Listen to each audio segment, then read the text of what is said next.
It's the whole concept of taking the human being to a different plateau.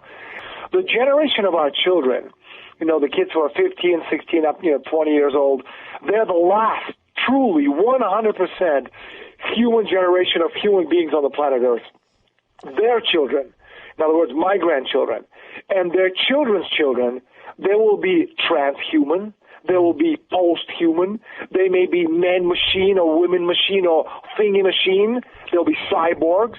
They'll be beings who are not totally human, but they will no longer be human beings.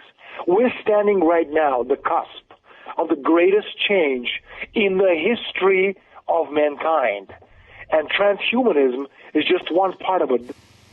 The point is, is this movement, this change that will take humanity into a direction that it can't even imagine that we're going into.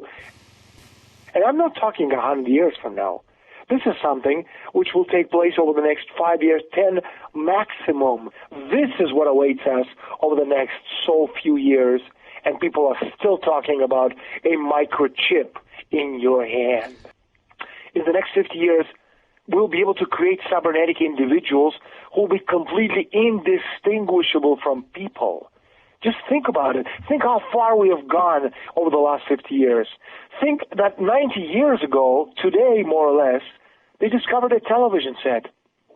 And now think about what's going to happen in the next 5 years when we will send a manned mission to Mars. Progress and development is directly proportional to population density.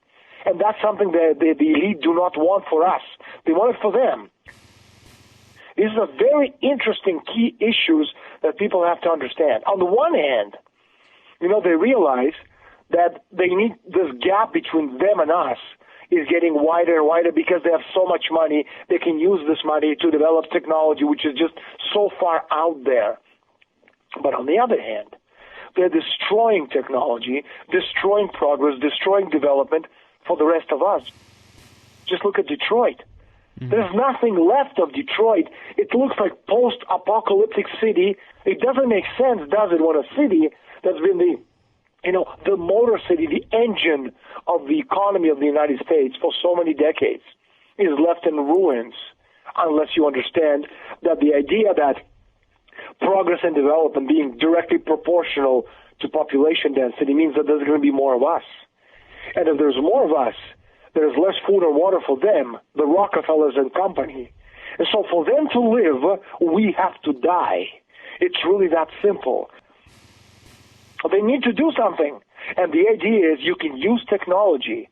You can invest gazillions of dollars and make this gap between them and us so big that it will literally separate them forever from the rest of us. And that's where all this stuff such as Agenda 21 comes in. Synthetic biology, cybernetic immortality. The idea is to download or upload your consciousness into another carrier, be it an avatar, which is where the film comes from, very interestingly enough. It's something which you just carry your consciousness to another level, and you could live in this cybernetic immortality forever.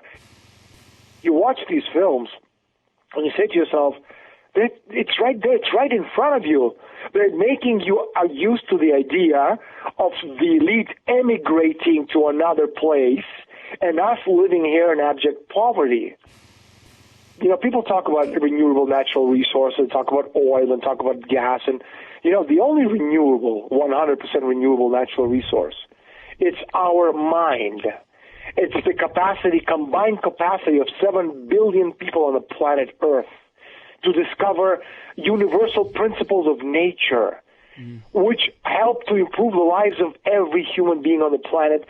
They don't understand that you cannot ever reproduce the divine spark of reason, which is uniquely human.